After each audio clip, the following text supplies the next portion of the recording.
Ertugrul साहब, जब तुम्हारी मरूम माँ को कबीले लाए थे, मुझे आज भी वो दिन याद है। उन्होंने बहुत सी मुश्किलें देखी। तुम्हारी मरूम माँ और तुम्हारे बाबा ने कबीले आने के बाद बहुत से मसाइल का सामना किया।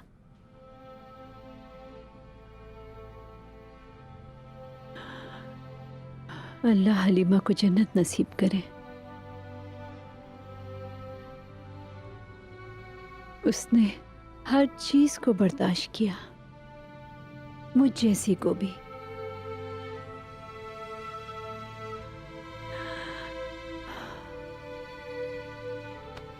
तुम अपने बाबा के रास्ते पे चलोगे, मुझे यकीन था। मैं बिल्कुल ठीक थी उस्मान बेटा।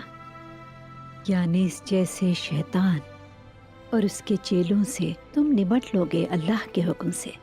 आप भरोसा रखिए मुझ पर ताईजान। हुक्म इलाही से उस शैतान को शिकस्त देकर रहूंगा। जानती हूं मैं।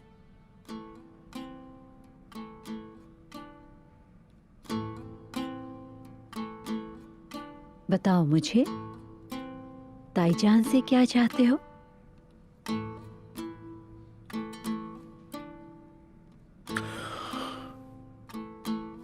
बाला खातून को बहुत चाहता हूं ताईजान।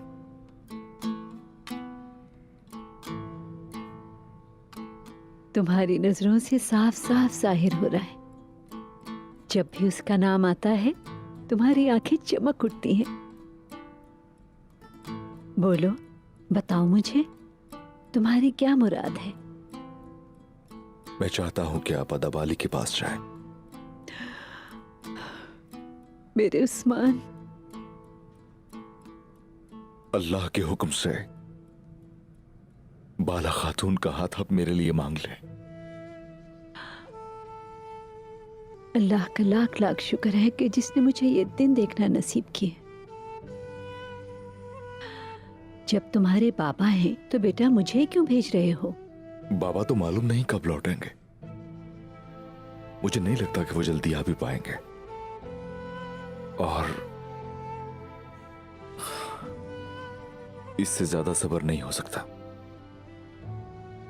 जब बाबा आएंगे तो शादी हो जाएगी। और अदाबाली को शायद खुद से नाराज कर दिया मैंने कुछ चीजें ऐसी की हैं जो उन्हें ठीक नहीं लगी। मुझे खबरदार किया था उन्होंने, लेकिन मुझे एहसास देर बाद हुआ। ये बताओ, तुम्हारे चचा के होते हुए क्या मुझे बाला खातून का हाथ मांगना चाहिए? मेरे चचा मेरे बाबा की जगह ही है, लेकिन आप मेरी माँ हैं। कुर्बान जाओ मैं तुम पे। किसी और की जरूरत क्या, जब मेरी माँ हयात है। तुम फिक्र ना करो, मैं कल ही उस अल्लाह की वली अदाबाली की तरफ जाऊंगी। बहुत शुक्रिया आपका। एक मसला और है वैसे। क्या मसला है? आईगुल